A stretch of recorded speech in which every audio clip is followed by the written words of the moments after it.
नमस्कार, जय Hind. The knowledge care में आप सभी का हार्दिक स्वागत है। दोस्तों, आज हम उपस्थित हैं मल्टीटास्किंग नॉन टेक्निकल स्टाफ यानी कि एमटीएस जो एसएससी के द्वारा आयोजित की जाती है। तो एमटीएस 2020 का जो पेपर हो चुका है और उसका जो है आंसर की एसएससी ने रिलीज़ किया था। तो मैंने सोचा कि उसका जो कंपाइलेशन है उसमें से जो जीके के प्रश्न हैं उसको मैं छाँट कर आपके सामने रखूं। और कई बार जीके के प्रश्न जो है, ऐसा नहीं है कि वो फलाने एग्ज़ाम का है तो मेरे लिए काम नहीं है। जीके का जो प्रश्न है वो आपको हर एक एग्ज़ाम में फ़ायदे करेगा, अगर आने वाले एग्ज़ाम्स में भी जीके आपके अगर पूछे गए हों तो कुल 42 शिफ्ट में प्रश्न 42 शिफ्ट में एग्ज़ाम लिए गए थे एसएससी एमटीएस 2020। और इसका यानी कि कुल हमारा जो प्रश्न हो जाएगा वह लगभग जो है 1050 के करीब हो जाएगा, यानी 42 इंटू 25 पर शिफ्ट 25 क्वेश्चन है, तो लगभग 1000 से ऊपर प्रश्न हो जाएगा। तो देखते हैं इसके कंपाइलेशन को। चलिए शुरू करते हैं।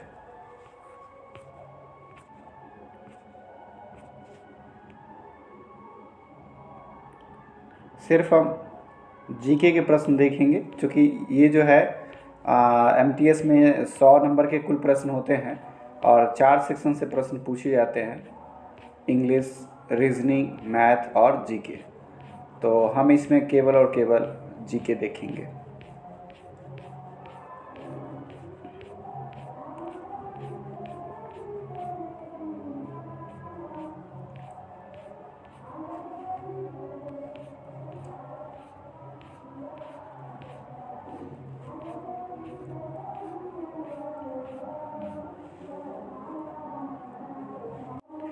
तो चलिए 2 नवंबर के शिफ्ट का ये प्रश्न है, फर्स्ट शिफ्ट का। पहला प्रश्न है कि पूरा अवशेष और बहुमूल्य कलाकृति अधिनियम 1972 की धारा 2 के अनुसार पूरा अवशेष में ऐसी कोई पांडुलिपि, अभिलेख या अन्य दस्तावेज शामिल हैं जो वैज्ञानिक, ऐतिहासिक, साहित्यिक या सौंदर्य मूलक हों, जो कम से कम कितने वर्षों से अस्तित्व में हो। तो उनको कहा जाएगा पूरा अवशेष को इस अधिनियम के द्वारा। उसके लिए 75 वर्ष का कम से कम वह 75 साल से अस्तित्व में होना चाहिए। ठीक है, 75 वर्ष के अस्तित्व का में होना चाहिए वह वस्तु।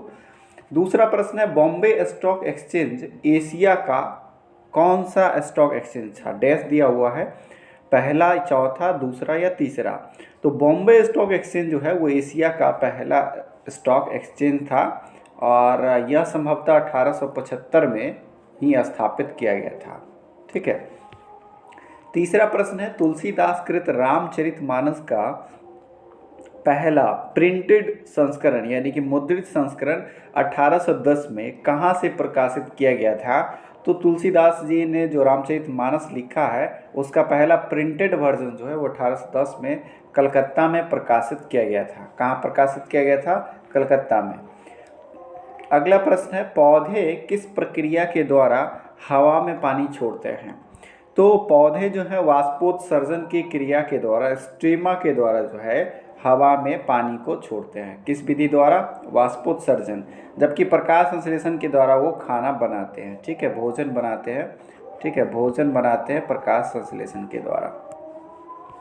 अगला प्रश्न है, निम्नलिखित में से किस विकल्प को गलत तरीके से युग्मित किया गया है? तो आप जानते हैं कि संतरा के लिए नागपुर प्रसिद्ध शहर है, केला के लिए केरल, वैसे हाजीपुर ज़्यादा हमारे यहाँ प्रीफर किया जाता है, हाजीपुर का केला बहुत प्रसिद्ध है। सेब हिमाचल प्रदेश, अगर जम्मू कश्मीर भी रहता तो वो ठीक था। अमरूद के लिए तेलंगाना फेमस नहीं है, अमरूद के लिए जो है लखनऊ के बाग बहुत फेमस हैं। छठा प्रश्न है, मांडो किस राज्य के लोकगीत का एक रूप है? मांडो, इसको लिंक किया जा सकता है कि गोवा जो है वो मांडवी नदी के किनारे है। ठीक है, गोवा जो है वो मांडवी नदी के किनारे स्थित है और गोवा की राजधानी है पणजी। अभी वर्तमान में प्रमोद सावंत वहाँ के मुख्यमंत्री हैं, मनोहर पारिकर जी के निधन के बाद। तो गोवा में जो है मांडो एक लोकगीत जो है मांडो वह गोवा से रिलेटेड है। ठीक है। 7वें प्रश्न की तरफ बढ़ते हैं, खिलजी राजवंश ने कब से कब तक शासन किया? यह प्रश्न पूछा गया था। तो देखिए, दिल्ली सल्तनत जो है उसकी स्थापना 1206 में कुतुबुद्दीन ऐबक ने की थी। तो 1206 से लेके 1290 तक जो है आपका गुलाम वंश चला था। इसके लिए ट्रिक भी था कि गुलाब खिले तो सूंघ लो, ठीक है, यानी कि पहले गुलाम वंश, उसके बाद खिलजी वंश, उसके बाद तुगलक वंश, उसके बाद सैयद और लास्ट में लोदी, और अंतिम में इब्राहिम लोदी को पानीपत के प्रथम युद्ध में बाबर ने हराया था 21 अप्रैल 1526 को युद्ध में। उसके बाद से वहाँ से मुगल वंश की सत्ता स्थापित हो गई थी। तो क्रोनोलॉजी अगर देखा जाए तो ये जो है वो खिलजी का है, ठीक है ये, और 1414 से 1451 ये सैयद का है, जिसमें खिज़र खान ने सैयद वंश की स्थापना की थी। तो आपसे जो प्रश्न पूछा गया है वो खिलजी राजवंश का, तो 1290 से 1320 30 साल तक इसमें शासन रहता है, और जलालुद्दीन फिरोज खिलजी वंश के संस्थापक रहते हैं। इसमें अलाउद्दीन खिलजी एक महत्वपूर्ण शासक के रूप में उभर कर आते हैं। 8वां प्रश्न है, जम्मू कश्मीर में पुरातात्विक महत्व का स्थल निम्नलिखित में से कौन सा है? तो जम्मू कश्मीर में जो है गर्तावास या बुर्ज होम मिले हैं। गर्तावास का मतलब वो गड्ढा घर मिला है, ठीक है, तो यही बुर्ज होम जो है वो जम्मू कश्मीर में पुरातात्विक महत्व के लिए सबसे फेमस स्थल है। 9वां प्रश्न है, डाल्टन के परमाणु के सिद्धांत के अनुसार परमाणु डैश को बनाने के लिए लघु पूर्ण संख्याओं के अनुपात में संयोजित होता है, ठीक है। एक डाल्टन ने निश्चित अनुपात का नियम दिया था, जिससे यह पता चलता है कि जो है परमाणु को बनाने के लिए, ठीक है, यौगिकों का जो है पूर्ण संख्या में होना चाहिए, यानी कि दशमलव में नहीं होगा। यौगिक बनाने के लिए परमाणुओं की संख्या जो है वह निश्चित अनुपात में होनी चाहिए, ठीक है। यौगिक में जो अणु होंगे वह पूर्णांक के रूप में नहीं होंगे, यानी 3/2 या 5/2 ऐसे नहीं होंगे, एग्जैक्ट नंबर के तौर पे होंगे। जैसे H2O है तो वो आपका क्या है, इसमें हाइड्रोजन 2 और ऑक्सीजन 1, यानी ये यौगिक बन गए, और इसमें पूर्ण संख्या में होंगे, परमाणु पूर्ण संख्या में होंगे। 10वां प्रश्न है, ब्रह्मपुत्र नदी के बारे में निम्नलिखित में से कौन सा कथन गलत है?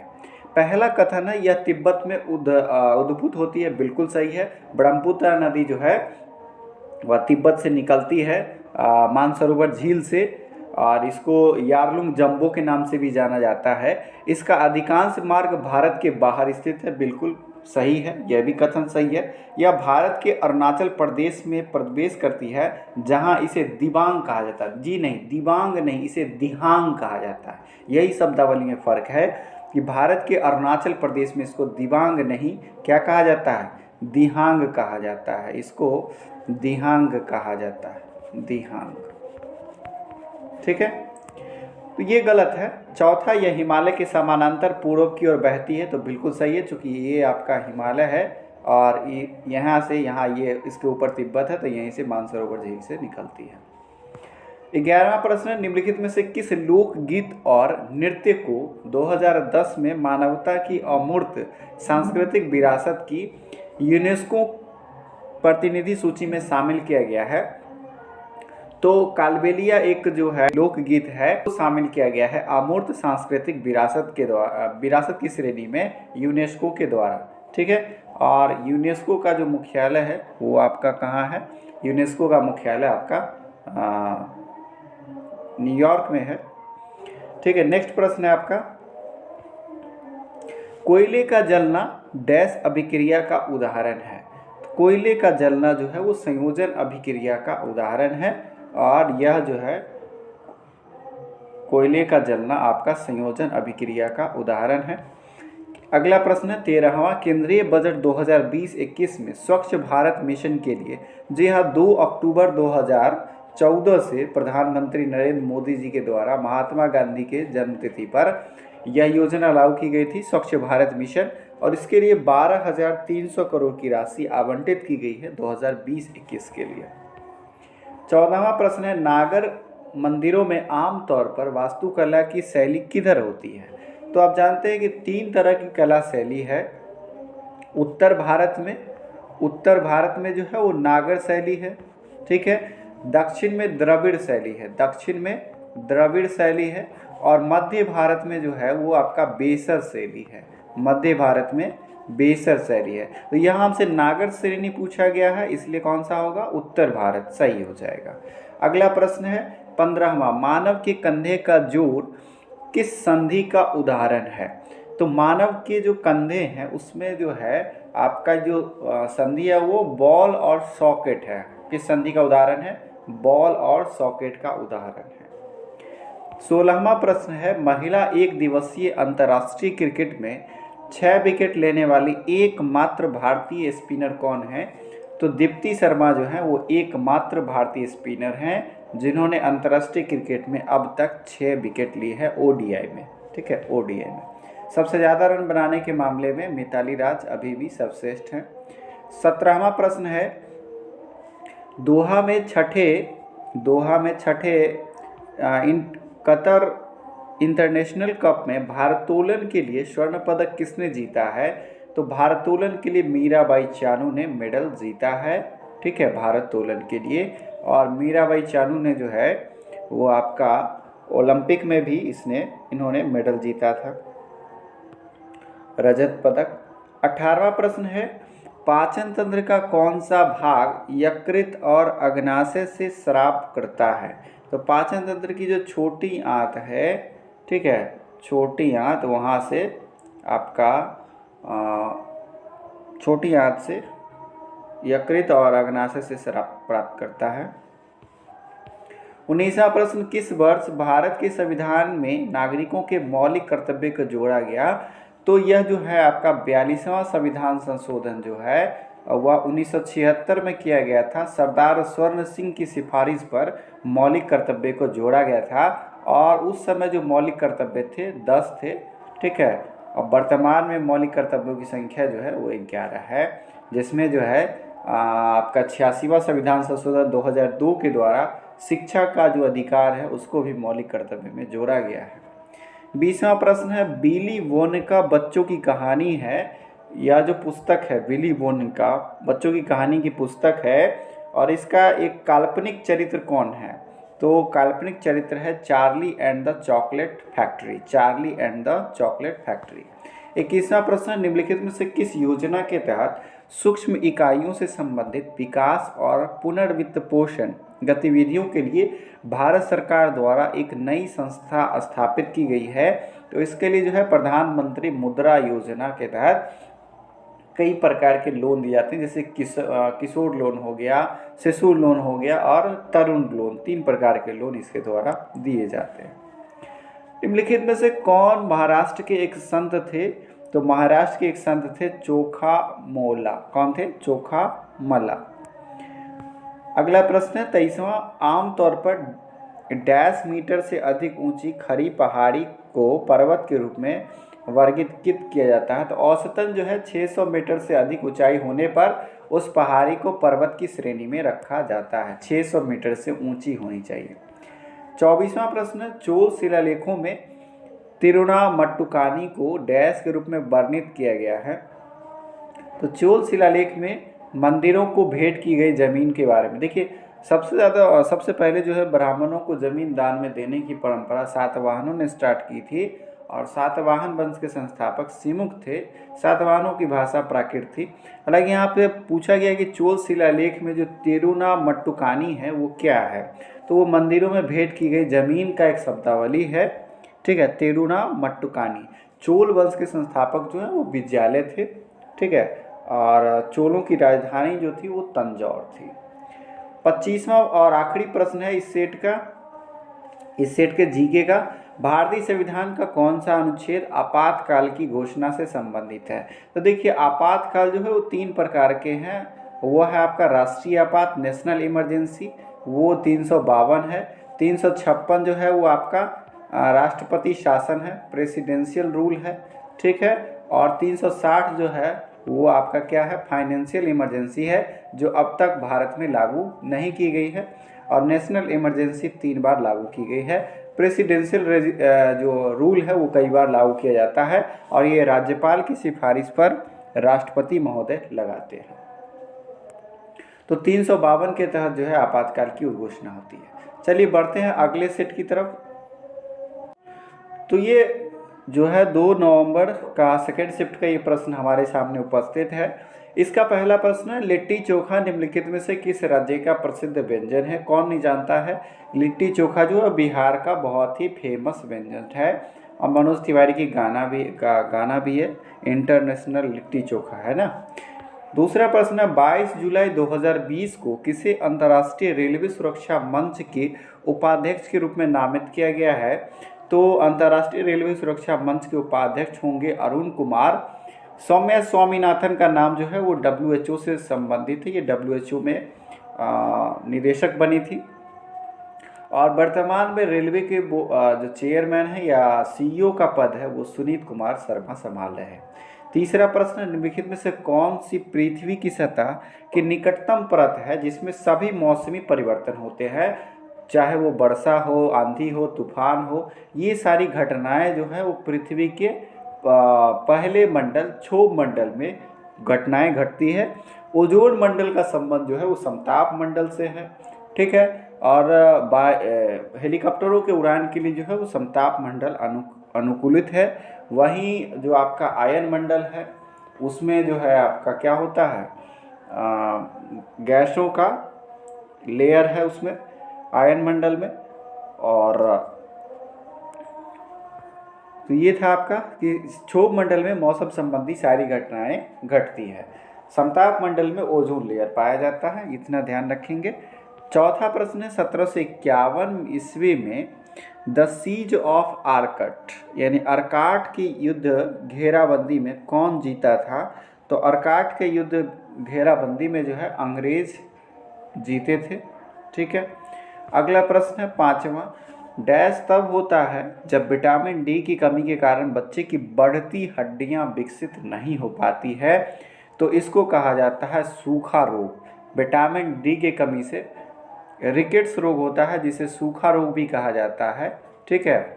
और विटामिन डी के कमी से ये आपका होता है। विटामिन सी की कमी से स्कर्वी रोग होता है। विटामिन ए की कमी से रतौंधी होता है। वहीं गंडमाला या ग्वाइटर जो है वो आयोडीन की कमी से होता है। चलिए छठा प्रश्न है, चेराव नृत्य किस राज्य का एक पारंपरिक नृत्य है? तो चेराव नृत्य का संबंध जो है वो मिजोरम से है। नेक्स्ट अगला, 22 जुलाई 2020 को अभिनेता सोनू सूद ने नौकरी खोजने और विशिष्ट नौकरी प्रशिक्षण कार्यक्रम पेश करने के लिए कौन सा ऐप लॉन्च किया था? इस ऐप का नाम था प्रवासी रोजगार। सोनू सूद एक मानवता की मिसाल के तौर पर उभरे थे कोरोना काल के दौरान और लगातार वह इस दिशा में काम कर रहे हैं। अगला प्रश्न है, किस टीम ने तमिलनाडु को फाइनल में हराकर चौथी बार 2019-20 का विजय हजारे ट्रॉफी जीता है? तो कर्नाटक ने तमिलनाडु को हराकर 2019-20 का विजय हजारे ट्रॉफी जीता है। विजय हजारे ट्रॉफी का संबंध क्रिकेट से है। निम्नलिखित में से कौन सा दुनिया का तीसरा सबसे ऊंचा पर्वत है? तो तीसरा दुनिया का सबसे ऊंचा पर्वत कहा जाए तो वो कंचनजंगा है और भारत का यह पहला है। हालांकि भारतीय क्षेत्र में ही है K2 गॉडविन ऑस्टिन, जो कि अभी वर्तमान में POK के अंतर्गत आता है, इसलिए इसे अभी हम भारत का सबसे ऊंचा पर्वत नहीं रख पाते हैं श्रेणी में। लेकिन सबसे पहले जो है माउंट एवरेस्ट है, उसके बाद आपका K2 जिसको गॉडविन ऑस्टिन कहते हैं, और तीसरे नंबर पर है आपका कंचनजंगा जो कि सिक्किम में अवस्थित है। तो ये दुनिया का सबसे ऊंचा पर्वत, तीसरा सबसे ऊंचा पर्वत है, थर्ड हाईएस्ट पीक है। 10वां प्रश्न है, ब्रिटिश वाइसराय लॉर्ड कर्जन ने बंगाल विभाजन किस वर्ष किया था? तो बंगाल विभाजन काफ़ी एक महत्वपूर्ण घटना रही। 1905 में यह घटना घटित हुई। 16 जुलाई 1905 को इसकी घोषणा की गई थी, ठीक है। इसके विरोध में जो है 7 अगस्त को मनाया गया राखी दिवस, ठीक है, और स्वदेशी आंदोलन की शुरुआत की गई। उसके बाद ये जो है आपका 16 अक्टूबर 1905 से यह प्रभावी हो गया था, ठीक है। 16 अक्टूबर 1905 से यह प्रभावी हो गया था। तो उस समय लॉर्ड कर्जन थे और लॉर्ड हार्डिंग के समय में जो है दिल्ली दरबार का आयोजन किया गया और 1911 में इसको रद्द किया गया था। 1912 में कलकत्ता से दिल्ली राजधानी ट्रांसफर हुई थी। 11वां प्रश्न, भारत के राष्ट्रीय अभिलेखागार की स्थापना कब हुई थी? तो ये 1891 में हुई थी, ये नई दिल्ली में है। 12वां प्रश्न है, ओबी एक विशिष्ट प्रकार का लोकगीत है जो महिलाओं के मायके और ससुराल का वर्णन करने वाले दोहों से बना होता है और सामूहिक रूप से पारंपरिक गीतों के साथ साथ गांव की महिलाओं के द्वारा गाया जाता है। तो यह किस राज्य से संबंधित? देखिए कितना हार्ड प्रश्न है यह, इतना आर्ट एंड कल्चर में इतना डीप से प्रश्न पूछा गया था। और एमटीएस का एग्ज़ाम जो है इस बार बहुत आसान नहीं रहा। एमटीएस को लोगों ने हल्के में लिया और एमटीएस ने उनको हल्का हल्का कर दिया, पानी पानी कर दिया। तो महाराष्ट्र में यह लोकगीत है ओबी, जो गाई जाती है और इसमें महिलाओं के मायके और ससुराल का वर्णन किया जाता है दोहा के माध्यम से। ठीक है, हमारे बिहार में भी इस तरह की परंपरा है। 13वां प्रश्न है, निम्नलिखित में से किस उपकरण का उपयोग विद्युत धारा प्रवाह मापने के लिए किया जाता है? तो विद्युत धारा मापने के लिए एमीटर का प्रयोग किया जाता है। वहीं पायरोमीटर का प्रयोग जो है उच्च तापमान वाले संयंत्र में किया जाता है उसके टेम्परेचर को नापने के लिए। हाइग्रोमीटर की बात करें तो हाइग्रोमीटर का जो है आर्द्रता मापने के लिए हम हाइग्रोमीटर का प्रयोग करते हैं। अगर हाइड्रोमीटर की बात करें तो वहाँ पर हम आपेक्षिक घनत्व मापने के लिए करते हैं। 14वां प्रश्न है, मानव शरीर की सबसे छोटी हड्डी कौन सी है? तो मानव शरीर की सबसे छोटी हड्डी है स्टेपी, जो कि कान की हड्डी है। और सबसे जो बड़ी हड्डी है वो जांघ की हड्डी है, जिसको फीमर कहा जाता है। नेक्स्ट प्रश्न है 15 नंबर, जुलाई 2021 तक प्राप्त जानकारी के अनुसार आईएमएफ यानी अंतर्राष्ट्रीय मुद्रा कोष के मुख्य अर्थशास्त्री का नाम क्या है? तो इनका नाम है गीता गोपीनाथ। ठीक है, आईएमएफ के जो मुख्य अर्थशास्त्री थे वो थे गीता गोपीनाथ। अगला है, सेम पुस्तक के लेखक कौन है? सेम पुस्तक के लेखक हैं सलमान रसूदी। सलमान रसूदी है सेम पुस्तक के लेखक। वहीं चार्ल्स डिकेंस की जो है बहुत अच्छी सी ड्रामा थी जो 12th के एग्ज़ाम में थी, मुझे याद नहीं आ रही है, जिसमें आपका ढेर सारी कैरेक्टर, यूरिया हिप वगैरह कैरेक्टर का था, नाम याद नहीं आ रहा। 17वां प्रश्न है, बजट 2019-20 के अनुसार निम्नलिखित में कौन सा भारत सरकार की आय का एकमात्र सबसे बड़ा स्रोत है जिसका प्रत्येक अर्जित रुपये में 21 पैसे का योगदान है? यानी कि भारत सरकार का जो कॉरपोरेशन टैक्स है, कॉरपोरेट टैक्स है, निगम कर, उसमें 21 पैसे का योगदान है। ठीक है, सबसे ज़्यादा अगर योगदान है तो निगम कर का योगदान है। अगला प्रश्न है, डैश पठार गारो हिल्स, खासी हिल्स, जयंतिया हिल्स में उप विभाजित है जिसका नाम इस क्षेत्र में रहने वाले जनजातीय समूहों के बारे में रखा गया है। और यहाँ एक जो है गारो लैंड बनाने की भी मांग हो रही, पृथक गारो लैंड बनाने की भी मांग चल रही है, उस विवाद उसके लिए उभर कर। मेघालय में गारो, खासी और जयंतिया पहाड़ियाँ ये जुबान पे रटा हुआ है परीक्षार्थियों के। 19वां प्रश्न, इक्थियोलॉजी का संबंध किससे है? तो इक्थियोलॉजी का संबंध जो है वो मछलियों के अध्ययन को इक्थियोलॉजी कहा जाता है। वहीं आप अगर पक्षियों का अध्ययन करें तो इसके ऑर्निथोलॉजी शब्द, कीटों के या एंटोमोलॉजी कहते हैं। ठीक है, अगला प्रश्न है 20वां प्रश्न, पूजा ढांडा को 2019 का अर्जुन पुरस्कार किस खेल के लिए दिया गया? पूजा ढांडा को कुश्ती के लिए अर्जुन पुरस्कार दिया गया था। 21वां प्रश्न, हड्डी के घनत्व और सामर्थ्य के ह्रास को क्या कहा जाता है? तो इसको कहा जाता है ऑस्टियोपोरोसिस। ठीक है, ऑस्टियोपोरोसिस, अस्थि मृदुता कहते हैं शायद हिंदी में इसको, अस्थि मृदुता, काफ़ी हार्ड हो जाता है हिंदी इसका, तो ऑस्टियोपोरोसिस कहा जाता है हड्डी के घनत्व को, यानी कि हड्डी का जो आपका सामर्थ्य वो घट जाता है तब। भारत के संविधान का कौन सा भाग नागरिकों के कर्तव्य से संबंधित है? तो भाग 4 का क या 4A और अनुच्छेद 51 के क में आपका मौलिक कर्तव्य समाहित है, जो कि 42वें संविधान संशोधन 1976 के द्वारा जोड़ा गया था। यह मूल संविधान में नहीं था। वहीं भाग 2 की बात करें तो भाग 2 में नागरिकता है आपका, जिसमें आपका वर्णन है 5 से लेकर 11 तक। भाग 10 में जो है आपका वो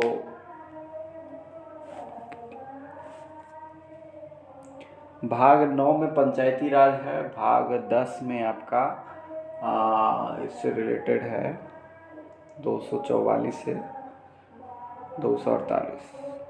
ठीक है, SC/ST का विशेष उपबंध है इसमें। भाग 3 में जो है आपका मौलिक अधिकार है जो 12 से 35 तक है। चलिए 23वां प्रश्न है, डैश के आर्थिक सर्वेक्षण में थाली शास्त्र पेश किया गया था। तो ये 2019-20 में 20 का जो आर्थिक सर्वे है उसमें थालीनॉमिक्स यानी कि थाली शास्त्र पेश किया गया था। 24वां प्रश्न है, भारतीय संविधान को अनुच्छेद 32 किससे संबंधित है? तो अनुच्छेद 32 जो है वो संवैधानिक उपचारों का अधिकार जो है वो अनुच्छेद 32 में है और इसे भीमराव अंबेडकर साहब ने इसे संविधान की मूल आत्मा भी कहा था। ठीक है, उसके अलावा संपत्ति का अधिकार जो है वर्तमान में कानूनी अधिकार है, वो आर्टिकल 300 क में है। ये आपका आर्टिकल 300 के क में है, जो कि पहले मूल अधिकार के अंतर्गत हुआ करता था। 44वें संविधान संशोधन 1978 के द्वारा यह बाहर है। राइट टू लाइफ जो है वो आपका जो है वो आर्टिकल प्राण और दैहिक स्वतंत्रता 21 में है और फाइनेंशियल इमरजेंसी जो है वो 360 में रिलेटेड है। अगला प्रश्न है, निम्न में से क्या अस्थि मज्जा द्वारा बनाई गई रक्त कोशिका का एक प्रकार नहीं है? तो रक्त कोशिका आरबीसी डब्ल्यूबीसी ये तो है, आरबीसी डब्ल्यूबीसी ये रक्त के प्रकार हैं, बिंबाणु भी आपका रक्त प्रकार है, लेकिन अस्थि शोषक जो है ये हड्डी से संबंधित है। इसका संबंध बिल्कुल ही अस्थि मज्जा से ये मतलब नहीं है कि ये अस्थि शोषक इससे रिलेटेड होगा। अस्थि मज्जा वेन मोड़ों को कहा जाता है और इसमें जो है आरबीसी डब्ल्यूबीसी इन सब का निर्माण होता है। चलिए आगे बढ़ते हैं, अगले शिफ्ट का देखते हैं जी के प्रश्न। तो थर्ड शिफ्ट का प्रश्न हमारे सामने अवेलेबल है। इसका पहला प्रश्न है कि निम्नलिखित क्रांतिकारियों में से किसे मास्टर दा के नाम से जाना जाता था? तो देखिए सूर्य सेन को मास्टर दा के नाम से जाना जाता है और चटगांव शस्त्रागार पर जो धावा इन्होंने बोला था इसके लिए इन्हें बखूबी तौर से जाना जाता है। वहीं राम प्रसाद बिस्मिल, अशफाक उल्ला खां इन सबको काकोरी कांड संयंत्र के लिए जाना जाता है। ठीक है, काकोरी कांड के लिए। अगला प्रश्न है दूसरा इस शिफ्ट का कि which of the following parallels of latitude represents the tropic of Capricorn? ठीक है, कैप्रिकॉर्न का मतलब है मकर रेखा। ठीक है, वहीं कैंसर अगर रहता तो कर्क रेखा। तो मकर रेखा आप जो है 23.5 डिग्री दक्षिणी अक्षांश को 23.5 डिग्री दक्षिणी यानी साउदर्न हेमिस्फीयर को क्या कहते हैं? मकर रेखा कहते हैं। वहीं 23.5 डिग्री उत्तरी अक्षांश को कर्क रेखा कहते हैं। ठीक है, अगला प्रश्न, और 66.5 डिग्री उत्तरी अक्षांश को आप कौन सा रेखा कहते हैं? भूल गया, देखिए 66.5 डिग्री दक्षिणी को तो आर्कटिक कहते हैं, उत्तरी को क्या कहते हैं बताइए आप, भूल गए मैं। अगला प्रश्न है 2012 के लंदन ओलंपिक खेलों में निम्नलिखित में से किस खिलाड़ी ने रजत पदक जीता था? तो 2012 के लंदन ओलंपिक में सुशील कुमार ने रजत पदक जीता था और फिलहाल में वो एक रेसलर को मारने के जुर्म में शायद उन पर मुकदमा चल रहा है, जेल में है शायद। सूफी परंपराओं में के संदर्भ में समा शब्द का अर्थ क्या होता था? समा बांध दिया मैंने, जो आपका कराउन जी के बुक सीरीज है उसमें भी यह बात बताया था कि समा जो है वो कहा जाता था पवित्र गीतों के पाठ को। ठीक है, वहीं जहाँ पर सूफी संत रहते हैं उनको खानका कहा जाता है, जब वो मर जाते हैं तो उनके मरने की जगह को दरगाह कहा जाता है। ठीक है, जहाँ उनको दफनाया जाता है और उसमें जो उनके गुरुओं को पीर कहा जाता है, पीरों के शिष्य को मुराद कहा जाता है। ये सारी बातें मैंने बताई थी। पांचवा प्रश्न, निम्नलिखित में से किस खगोलीय पिंड का सैरोन नामक एक प्राकृतिक उपग्रह है? प्लूटो का जो उपग्रह है वो सैरोन नामक एक प्राकृतिक उपग्रह है और प्लूटो को बौने ग्रह की श्रेणी में रख दिया गया है 2006 से। आईओयू ने इसको बाहर कर दिया है। ठीक है, तो अब कुल 8 ग्रह ही हैं। अगला प्रश्न है 31 जुलाई 2020 की स्थिति के अनुसार निम्नलिखित में से किस राज्य में राज्य विधानसभा में एक उच्च सदन था? ठीक है, तो ये कर्नाटक के पास उच्च सदन था जिसको भंग कर दिया है। तो राज्य में उच्च सदन किसको कहा जाता है? विधान परिषद को राज्य में उच्च सदन कहा जाता है और इसका जो गठन है वो आर्टिकल 170 के तहत होता है। गठन कर सकते हैं और समाप्त भी कर सकते हैं। यह एक ऐसा सदन है जिसको गठन भी किया जा सकता है और समाप्त भी किया जा सकता है, लेकिन राज्यसभा को भंग नहीं किया जा सकता है। यह एक ऐसा उच्च सदन है। सातवां प्रश्न है, निम्नलिखित में से कौन सा कारक मैड हैटर रोग नामक रोग के लिए जिम्मेदार है? तो ये जो है आपका पारा, मरकरी, जी हाँ, पारा जो है उसके कारण जो है मैड हैटर रोग इसके लिए जिम्मेदार है, पारा विषाक्तता के कारण। विटामिन डी की कमी से आप जानते हैं कि इससे क्या हो सकता है, रिकेट्स रोग हो सकता है, सूखा रोग हो सकता है, ऑस्टियोपोरोसिस हो सकता है। ठीक है, विटामिन डी का वैज्ञानिक नाम कैल्सीफेरॉल है। अगला प्रश्न, निम्नलिखित में से कौन सी जलप्रपात बनाती है? तो यह जो है कर्नाटक में कुंचिकल जलप्रपात बनाती है वराही नदी। कौन सी नदी? वराही नदी। ठीक है। अगला प्रश्न, रिकेट्स नामक रोग में शरीर का निम्नलिखित में कौन सा अंग प्रत्यक्ष तौर पर, अभी तुरंत मैंने चर्चा किया कि विटामिन डी की कमी से हड्डियां जो है वो सूखने लगती है, तो ऑस्टियोपोरोसिस या रिकेट्स नामक बीमारी जो है होती है वो हड्डियों से रिलेटेड है। अगला प्रश्न है, अमेरिकी इतिहास संघ द्वारा मानद विदेशी सदस्य पुरस्कार 2019 से निम्नलिखित में से किसे सम्मानित किया गया है? तो रामचंद्र गुहा को, इनकी फेमस पुस्तक जो है। अगला प्रश्न है, भारतीय अर्थव्यवस्था का निम्नलिखित में से कौन सा क्षेत्र 2019-20 के दौरान भारत में प्रत्यक्ष विदेशी निवेश का दूसरा सबसे बड़ा प्राप्तकर्ता था? तो ये सीएस के मामले में भारत सबसे ज़्यादा जो है फॉरेन डायरेक्ट इन्वेस्टमेंट करवाया। विकल्पों में वर्णित इकाइयों में से अन्य की तुलना में कौन सी इकाई सबसे बड़ी है? तो देखिए, ऑर्डर जो है वो मेगा, मेगा के बाद बड़ा हो गया, मेगा से बड़ा गीगा, गीगा से आगे टेरा, टेरा से आगे पेट्टा और पेट्टा से आगे एक्सा। ठीक है, मेगा, गीगा, टेरा, पेट्टा, एक्सा। तो इसमें आपसे पूछा गया है, तो इसमें गीगा से बड़ा तो टेरा होगा। हेक्टो, डेका के बाद हेक्टो आता है, तो डेका के बाद हेक्टो, हेक्टो के बाद किलो, किलो के बाद मेगा स्टार्ट होता है। तो ये सबसे बड़ा, इस ऑप्शन के हिसाब से टेरा सबसे बड़ा है, और टेरा का जो मान हो जाएगा वो हो जाएगा 10 के पावर 12। अगला प्रश्न है, भारतीय संविधान के निम्नलिखित में से किस अनुच्छेद में यह वर्णित है कि संसद के पास संघ सूची में शामिल किसी भी मामलों के संबंध में कानून बनाने की विशेष शक्तियां हैं? यह आर्टिकल 246 में है, और ध्यान रहे कि यह जो प्रस्ताव है वो राज्यसभा के द्वारा पारित किया जाएगा। राज्यसभा किसी भी विषय को संघ के कानून में शामिल करने के लिए संघ के कानून में शामिल कर सकती है, जिसके बाद लोकसभा उस पर कानून बना सकती है।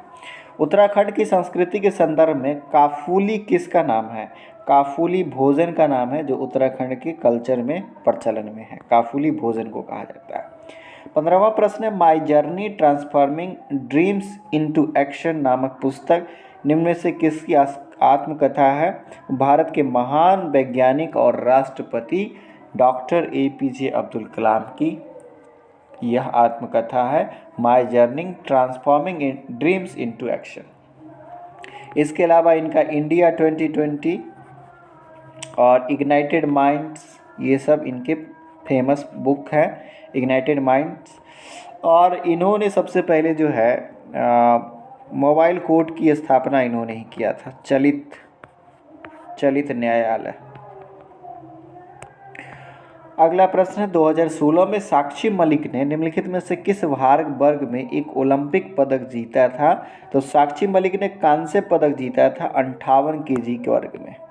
अगला प्रश्न है, 1949 में किसका राष्ट्रीयकरण किया गया? तो RBI की स्थापना जो है वो 1 अप्रैल 1935 को की गई थी, और इसका राष्ट्रीयकरण जो है वो 1 जनवरी 1949 को किया गया था। RBI की स्थापना जो है वो Hilton commission, young Hilton commission की सिफारिश पर किया गया था।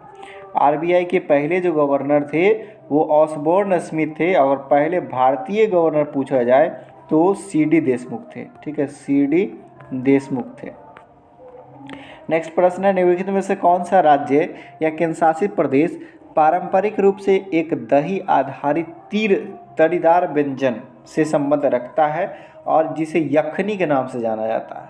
देखिए, आर्ट एंड कल्चर से कितना डीप क्वेश्चन पूछा जा रहा है कि यखनी जो है वो जम्मू कश्मीर का व्यंजन है, जो दही के साथ बनाया जाता है।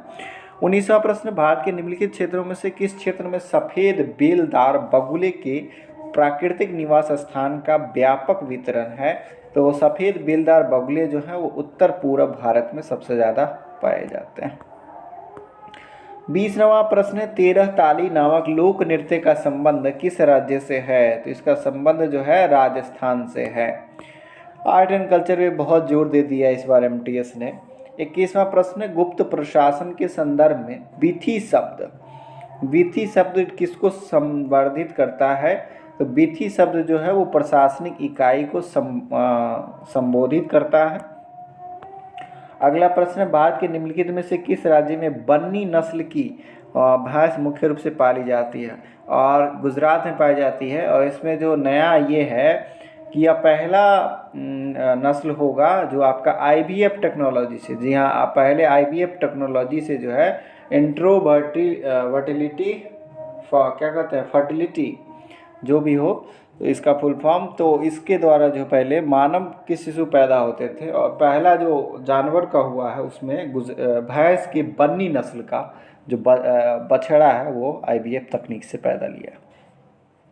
23वां प्रश्न, 31 जुलाई 2020 तक की स्थिति का फाइनेंस मिनिस्टर कौन है? वो है निर्मला सीतारमण। 24वां प्रश्न, मानविकी के लिए 2019 का इन्फोसिस पुरस्कार किन्हें दिया गया था? तो ये दिया गया था मनु बी देवदेवेन को मानविकी के लिए दिया गया था। अगला प्रश्न, हर 5 साल में की जाने वाली शेरों की जनगणना के अनुसार जून 2020 में गुजरात के गिर वन क्षेत्र में एशियाई शेरों की संख्या बढ़कर कितनी हो गई है? ये हो गई है 674। टाइगर स्टेट के तौर पे मध्य प्रदेश को जाना जाता है। मध्य प्रदेश के पास जो है, ये शेर की बात नहीं हो रही, टाइगर की बात मैं कर रहा हूँ, 526 है। वहीं कर्नाटक महज 2 अंकों से पिछड़ा हुआ, यानी 524 के साथ जो है दूसरे स्थान पर है। और 2019 की जनगणना के अनुसार बाघों की संख्या जो है लगभग, चलिए एग्जैक्ट डाटा नहीं बताते। चलिए अगले शिफ्ट का क्वेश्चन देखेंगे। चलिए ये 6 नवंबर का शिफ्ट का ये प्रश्न है और इसका पहला प्रश्न है कि the river Indus was called dash by the Iranians and the Greek about 2500 years. तो जो सिंधु नदी है वो सिंधु शब्द का प्रयोग नहीं कर पाते थे, वे सिंधु की जगह हिंदू कहते थे। और यही शब्दावली ईरानियों ने दिया था उनको, उनके प्रोनाउंसिएशन में गड़बड़ी था, जिसके वजह से कुछ इंडस नदी को यानी सिंधु नदी को क्या कहते थे? हिंदूस कहते थे। अगला प्रश्न, कौन सी पुस्तक मुंशी प्रेमचंद ने लिखी है? तो गीतांजलि जो है वो आपका गीतांजलि और गोरा जो है रविन्द्रनाथ टैगोर ने लिखा, ठीक है, आर टैगोर ने लिखा। निर्मला जो है वो मुंशी प्रेमचंद का है। गोदान, गबन, ये सब काफ़ी फेमस है उनकी पुस्तक। अगला प्रश्न है, भारतीय संविधान का कौन सा भाग नागरिकता से संबंधित है? तो नागरिकता भाग 2 आर्टिकल 5 से लेकर 11 तक है। नागरिकता के संबंध में जो कानून था 1955 में था, जिसको 2019 में नया जो है आपका CAA NRC जो सुन रहे हैं वो है, अमित शाह के द्वारा अपडेट किया गया। To which of the following sectors of the economy do base 3 norms belongs, ठीक है। तो इनमें से कौन सा ऐसा जो है सेक्टर है जिसमें इकोनॉमिक्स में बेसल 3 नियम का प्रयोग किया गया है? तो बेसल 3 नियम का प्रयोग जो है वो बैंकिंग से रिलेटेड है, ठीक है, बेसल्स का नियम बैंकिंग से रिलेटेड है। 1944 में ब्रेटन वुड्स में विश्व मौद्रिक सम्मेलन में कौन से भारतीय वित्त मंत्री भारत के प्रतिनिधि के तौर पे थे? तो RK षणमुगम शेट्टी जो कि भारत के पहले वित्त मंत्री हुए, वो 1944 के ब्रेटन वुड्स सम्मेलन में भाग लिए थे। और इसी सम्मेलन के बाद जो है ब्रेटन वुड्स सम्मेलन के बाद IMF का गठन किया गया था। और इससे पहले शिफ्ट में आया था कि IMF के मुख्य सलाहकार जो है मुख्य अर्थशास्त्री के तौर पे गीता गोपीनाथ अपॉइंटेड हैं, जो कि भारतीय मूल के हैं। अगला प्रश्न है, द इंडियन सुपर लीग का संबंध किससे है? तो इंडियन सुपर लीग का संबंध जो है वो फुटबॉल से है, ISL, ठीक है, ISL। IPL तो आप जानते हैं क्रिकेट से रिलेटेड है।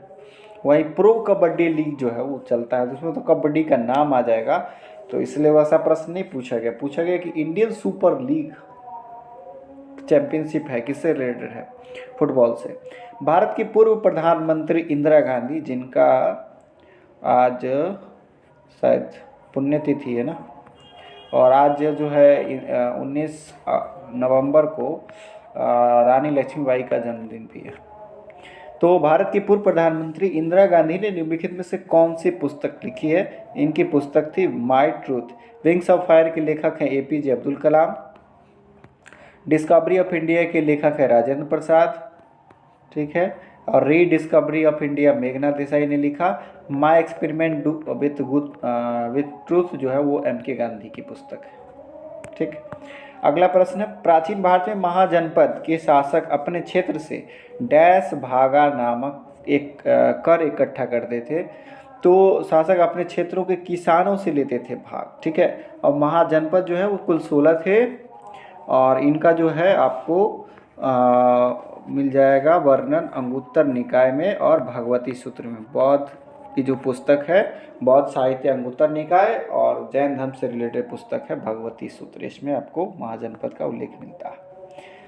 अगला प्रश्न, microliths were dash used by early humans. Microlith क्या था? तो पत्थरों से बने औजार को माइक्रोलिथ कहा जाता था। पत्थरों से निर्मित औजार को पहले जो है मानव ने पत्थरों से औजार बनाना सीखा था, तो इसे माइक्रोलिथ कहा जाता था। ये क्या था? स्टोन टूल्स था। अगला प्रश्न, निम्नलिखित में से किस बैडमिंटन खिलाड़ी ने कभी भी अर्जुन पुरस्कार नहीं जीता है? PV सिंधु ने जीता है, पारुल परमार ने जीता है, अश्विनी पोनप्पा ने जीता, नेहा पंडित ने नहीं जीता है। अगला प्रश्न है, डैश नवरात्रि के 10वें दिन को दशहरा या विजयदशमी के रूप में मनाया जाता है। तो ये जो शरद नवरात्रि जो हाल ही में गुजरा है या विजयदशमी मनाया जाता है और रावण दहन का भी परंपरा है। 12वां प्रश्न है, डैश एक नृत्य है जो बाक भंगिमा और शुद्ध नृत्य का संयोजन है। यह है कुचिपुड़ी और इसका संबंध जो है वो आंध्र प्रदेश से है। कहाँ से है? आंध्र प्रदेश से है। कथकली का संबंध केरल से है। वहीं भरतनाट्यम का संबंध जो है वो तमिलनाडु से है। भरतनाट्यम और मोहिनी अट्टम दोनों का संबंध तमिलनाडु से है। कथक की बात की जाए तो कथक का संबंध उत्तर भारत से है, जिसमें बिरजू महाराज वगैरह का नाम आता है।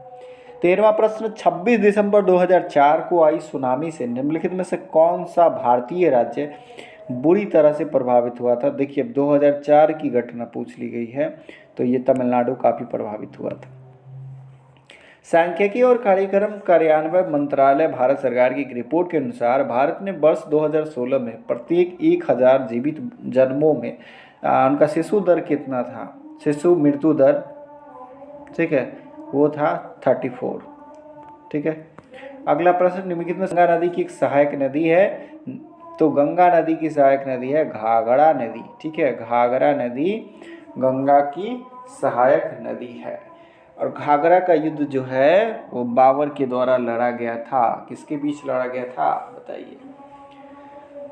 घाघरा का युद्ध जो है पहले पानीपत, उसके बाद खानावा, उसके बाद घाघरा और अफगानों के बीच लड़ा गया था, बाबर और अफगान के बीच। और चंदेरी का युद्ध मेदिनी राय के बीच लड़ा गया था। खानावा को तो राणा संगा के खिलाफ लड़ा था बाबर ने। 16वां प्रश्न, ज्वार के बारे में निम्नलिखित में से कौन सा कथन असत्य है? तो देखिए, ज्वार तभी आता है जब पृथ्वी, सूर्य और चंद्रमा तीनों एक सीध में आ जाएं और उनके बीच अट्रैक्शन होगा, ग्रेविटेशनल अट्रैक्शन होगा। तो ये तो सही है बात। निम्न ज्वार को नीप ज्वार भी कहा जाता है, चलिए सही मान लेते हैं। पूर्णिमा और अमावस्या के दिन बसंत ज्वार आते हैं, ये बात भी सही है। जब चंद्रमा अपने पहले और अंतिम चतुर्थांश में होती है, ये क्या होता है? क्वाड्रेंट की बात नहीं है, जब वो एक सीध में होते हैं तब सबसे ज़्यादा ज्वार जो है वो टाइड जो है वो सबसे मोस्ट हाई होता है, ठीक है, एक सीध में होते हैं। अगला प्रश्न का अनुच्छेद डैश धार्मिक मामलों के प्रबंधन की स्वतंत्रता करता है। तो मूल अधिकार हमको मिले हुए हैं टोटल कितने? समता का अधिकार, स्वतंत्रता का अधिकार, शोषण के विरुद्ध अधिकार, धार्मिक स्वतंत्रता का अधिकार, संस्कृति और शिक्षा का अधिकार और संवैधानिक उपचारों का अधिकार। तो कुल 6 मूल अधिकार हैं 6 पार्ट में, जिसमें आपका 25 से लेकर 28 तक जो है वो आपका जो है धार्मिक स्वतंत्रता है। तो इसमें के अंतर्गत 25 से 28 के अंतर्गत कौन आएगा? 26 आएगा, बिल्कुल। आर्टिकल 51 जो है वो आपका हो जाएगा 36 से 51 में आपको राज्य के नीति निषेध तत्व हैं। 21 में आपको क्या है, प्राण और दैहिक स्वतंत्रता है। ब्रायोफाइट्स के बारे में निम्नलिखित में से कौन सा कथन सत्य नहीं है। पहला कथन है, पादप शरीर के एक हिस्से से दूसरे हिस्से में जल और अन्य पदार्थों के प्रवाह के लिए इनमें एक विशेष ऊतक की उपस्थिति पाई जाती है। यह बात गलत है। बाकी ऑप्शंस भी देख लेते हैं। इनका शरीर आमतौर पर तने और पत्ती जैसी संरचना का रूप लेकर बटे हुए होते हैं। इन्हें पादप जगत का उभयचर भी कहा जाता है। ये मोस्ट इम्पोर्टेंट पॉइंट है कि ब्रायोफाइट को जो है पादप जगत का यानी पौधे जगत का इसको उभयचर कहा जाता है, यानी कि जल और थल दोनों में ये पाए जाते हैं। मॉस और मर्चेंटिया ये ब्रायोफाइट के उदाहरण हैं। 19वां प्रश्न, 2017 में बीसीसीआई में लोढ़ा सुधारों के क्रियान्वयन, लोढ़ा समिति बनी थी घोटालों की जांच के लिए, देखरेख के लिए भारत के सुप्रीम कोर्ट द्वारा नियुक्त प्रशासकों की समिति में निम्नलिखित में से कौन सा व्यक्ति शामिल नहीं था। विक्रम लिमये, विनोद राय, वही गैंग घोटाले वाले, रामचंद्र गुहा जी शामिल है, महिम वर्मा शामिल नहीं। अगला है, a wooden bat can be classified as a dash object. A wooden bat को क्या कहा जा सकता है। तो यह जो है एक लकड़ी के आर पार आप तो देख नहीं सकते हैं, इसको आप ओपेक कह सकते हैं। तो देखिए यहाँ पर जो है जीके के माध्यम से आपका इंग्लिश भी टेस्ट, तो डबल स्टैंडर्ड एग्जाम में प्रश्न आ गए डबल मीनिंग के ओपेक जो है अपारदर्शी को कहा जाता है। ट्रांसपेरेंट मतलब पारदर्शी होता है, लस्ट्रस मतलब धुंधला दिखाई दे। तो एक लकड़ी के बैट से आप आर पार तो देख ही नहीं सकते, अपारदर्शी है, थोड़ा थोड़ा भी दिखाई नहीं देगा। 21वां प्रश्न, यांत्रिक ऊर्जा, स्थितिज ऊर्जा और गतिज ऊर्जा, mechanical energy is equal to kinetic energy plus potential energy, दोनों के जोड़ को मैकेनिकल एनर्जी कहा जाता है, यांत्रिक ऊर्जा। 22वां प्रश्न, भारतीय संविधान को अपनाने के लक्ष्य में किस तिथि को संविधान दिवस मनाते हैं। तो कि 26 नवंबर 1949 पढ़ते हैं ना कि इस दिन जो है संविधान आंशिक रूप से हमने लागू कर लिया था और प्रस्तावना को पारित कर दिया था। मिति मार्गशीर्ष शुक्ल 7वीं संवत 2006 विक्रमी को एतद द्वारा संविधान को अंगीकृत, अधिनियमित और आत्मर्पित करते हैं। तो 26 नवंबर को हम लोग संविधान दिवस मनाते हैं। 23वां प्रश्न, हमारे भोजन में पाई जाने वाली स्टार्च और शर्करा किस रूप में होती है। तो स्टार्च और शर्करा जो है कार्बोहाइड्रेट के रूप में होती है। 24वां प्रश्न, डैश जयपुर में एक महल है जिसका निर्माण सवाई प्रताप सिंह ने करवाया था। तो हवा महल है जो कि आपका जयपुर में है, एक महल जिसका निर्माण सवाई राजा जय सिंह ने करवाया था। 25वां प्रश्न, निम्नलिखित में से कौन सा जंतु जगत के निडेरियन संघ के अंतर्गत आता है। तो निडेरियन संघ के अंतर्गत आता है कोरल, ठीक है, ये आपका निडेरियन संघ के अंतर्गत आता है। चलिए अगले शिफ्ट का देखते हैं। 6 नवंबर के सेकंड शिफ्ट का प्रश्न हमारे सामने उपस्थित है। पहला प्रश्न, स्पंज प्राणी जगत के किस संघ से संबंधित रखता है। तो यह पेरिफोरा संघ से आता है। मछली जो है हमारा इकाइनोडर्मेटा संघ से आता है। दूसरा प्रश्न, विच of the following is A dance form from the state of Uttarakhand. तो चोलिया नृत्य जो है उसका संबंध जो है वह उत्तराखंड से है। और एक भोजन था काफूली भोजन जिसका संबंध जो है उत्तराखंड से था, जबकि यखनी जो भोजन था उसका संबंध जम्मू कश्मीर से था, वो दही तरीदार व्यंजन है। तीसरा प्रश्न, निम्नलिखित में से किस भारतीय पर्व को मनाने के दौरान मक्खन, दही इत्यादि से भरी मटकी को जमीन से ऊपर टांग दिया जाता है और लोग मानव पिरामिड बनाकर इसे तोड़ने का प्रयास करते हैं। इसे तो हम लोग बखूबी जानते हैं, कृष्ण जन्माष्टमी के तौर पर जो है उस दिन यह उत्सव मनाया जाता है।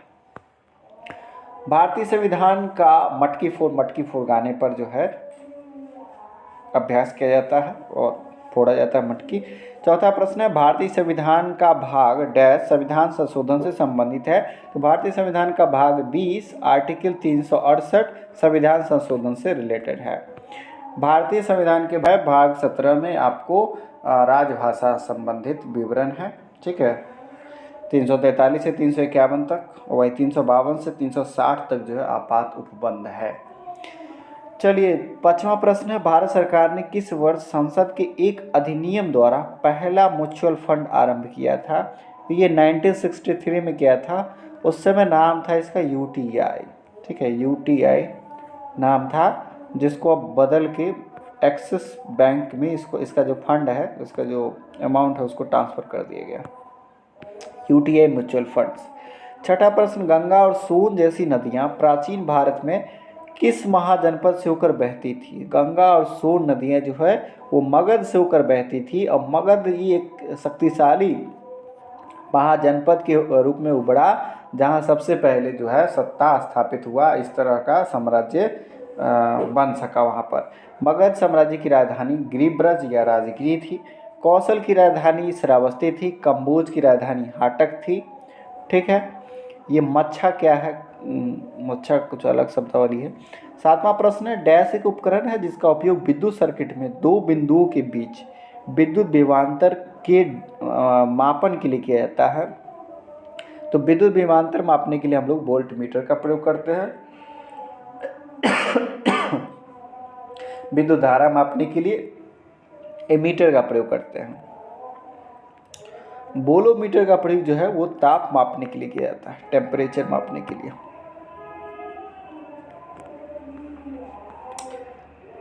नहीं, विकिरण की तीव्रता मापने के लिए बोलोमीटर का प्रयोग करते हैं। एग्जैक्ट क्या बताइए आप लोग। 8वां प्रश्न है, जनवरी 2015 से राष्ट्रीय सांख्यिकी आयोग की सिफारिशों के अनुसार भारत में जीडीपी श्रृंखला का आधार वर्ष 2004-05 से संशोधित करके 2011-12 कर दिया गया है। 9वां, ह्यूमस मृदा की किस भाग में पाया जाता है? तो ह्यूमस जो है वो मृदा के ए होरिजोन में पाया जाता है।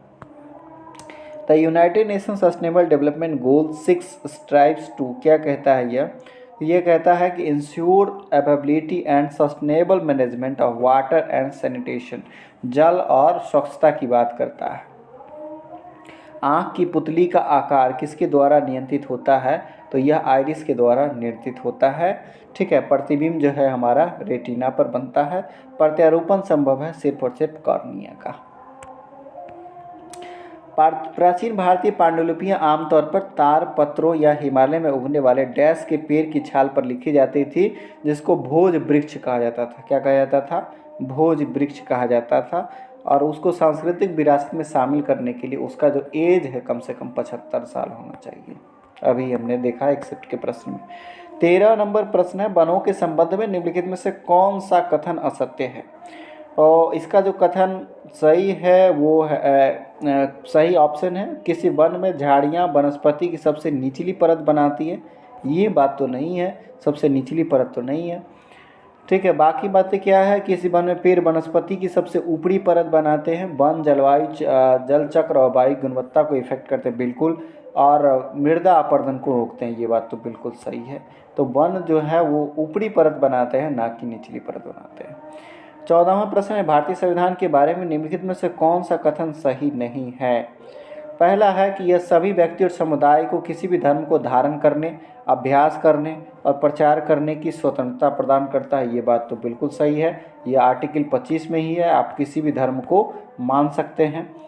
इसके निर्माताओं ने एक धर्मनिरपेक्ष राज्य का मॉडल चुना है, बिल्कुल सही, धर्मनिरपेक्ष रहेगा, यानी किसी भी धर्म को जो है वह एक क्या करें, बाइसनेस की तरह से नहीं देखेगा। यह धर्म के आधार पर भेदभाव पर रोक लगाता है, यह भी सही है। यह राज्य को धर्म के मामले में कानून बनाने से रोकता है, यह बात गलत है। 30 जुलाई 2020 तक प्राप्त जानकारी के अनुसार भारतीय पुरुष हॉकी टीम के कप्तान का नाम बताएं। मनप्रीत सिंह, हाल ही में इनको पद्म श्री अवार्ड से सम्मानित किया गया है। नहीं, मनप्रीत सिंह नहीं, इनको अर्जुन अवार्ड से सम्मानित किया गया, माफ़ कीजिएगा, अर्जुन अवार्ड दिया गया है मनप्रीत सिंह को, जिन्होंने हाल ही में टोक्यो ओलंपिक में जो है मेंस हॉकी टीम का कप्तानी किया था, और मेंस हॉकी टीम ने आपको कांस्य पदक दिलाया था भारत को। 16वां प्रश्न, क्रिकेट खिलाड़ी जहीर खान को 2020 में सम्मानित किया गया था पद्मश्री से। जी हाँ, जहीर खान जो कि बहुत ही घातक तेज गेंदबाज थे भारतीय टीम के। विच of the following statements about the city of Ahmedabad is not true? Ahmedabad is located on the banks of the river, Sabarmati नदी के किनारे अहमदाबाद स्थित है, बिल्कुल सही। अहमदाबाद का नाम बदलने वाला भी था, शायद कर्णावती होने वाला था, देखिए कब होता है। दूसरा है कि the first mill in Ahmedabad was established in the year था। Ahmedabad was often referred, Bharat का मैनचेस्टर कहा जाता है, बहुत बिल्कुल सही। अहमदाबाद उत्तर भारत का मैनचेस्टर कानपुर को कहा जाता है, ठीक है। दक्षिण भारत का मैनचेस्टर जो है वो कोयम्बटूर को कहा जाता है, और पूरे भारत का मैनचेस्टर कहा जाता है अहमदाबाद को, ठीक है। Ahmedabad is situated very close to cotton growing areas, यानी कपास के उत्पादन के लिए यह एरिया जाना जाता है, बिल्कुल सही है। इसलिए तो वस्त्र उद्योग ज़्यादा फेमस है वहाँ पर, और वस्त्र उद्योग के कारण इसको भारत का मैनचेस्टर कहा जाता है। Which of the following is not a public sector insurance company, तो ये पब्लिक सेक्टर इंश्योरेंस कंपनी नहीं है, बिल्कुल है, यह पब्लिक सेक्टर का नहीं है, यह SBI इंश्योरेंस कंपनी है। LIC का नाम GIC से चेंज करके LIC हुआ था, उसका भी तो अब अधिग्रहण कर ही लिया है बैंकों ने। निम्नलिखित में से कौन भारत में पुरातात्विक महत्व का एक पूरा स्थल है, तो ये हुन्ना सागी है। गंगा ब्रह्मपुत्र बेसिन किस अक्षांश के बीच स्थित है, देखिए कितना गहरा प्रश्न पूछ लिया है इसने। 10 डिग्री उत्तरी से 30 डिग्री उत्तरी अक्षांश के बीच गंगा ब्रह्मपुत्र बेसिन है। डैश कुर्ग के कोडव समुदाय का फसल पर्व है, पुट्टारी जो है वो कुर्ग के कोडव समुदाय का फसल पर्व है।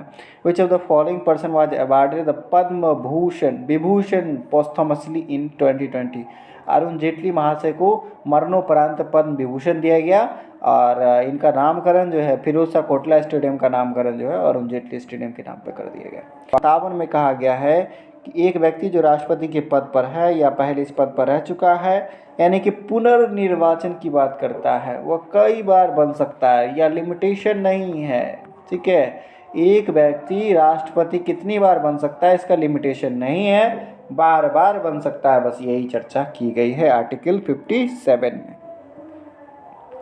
Which of the following is a book by Lewis Carroll, Lewis Carroll की पुस्तक है एलाइसस एडवेंचरस इन वंडरलैंड।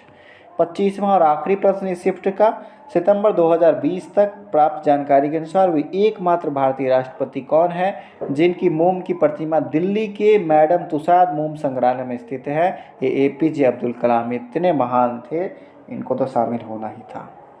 तो चलिए इस एपिसोड में हमने MTS की लगभग 5 या 6 शिफ्ट के प्रश्न देखे, आपको यह कैसा लगा आप कमेंट करके जरूर बताएं, और इसे हमें कंटिन्यू करना चाहिए या नहीं करना चाहिए ये भी बताइए। मेरे ख्याल में कंटिन्यू करना चाहिए, और इसमें आपने कितने प्रश्न आपको लग रहा है कि आपने इसको सही किया है, ईमानदारी से बताएंगे। लगता है मुझे कि ये प्रश्न इतने आसान नहीं थे कि 25 में लगभग 12 या 13 भी स्कोर किया जा सकता है। प्रश्न बहुत ही डीपली पूछे गए थे, तो इसलिए इसका रिव्यू करना अनिवार्य था। मिलते हैं नेक्स्ट एपिसोड में, तब तक के लिए जय हिंद, जय भारत, धन्यवाद।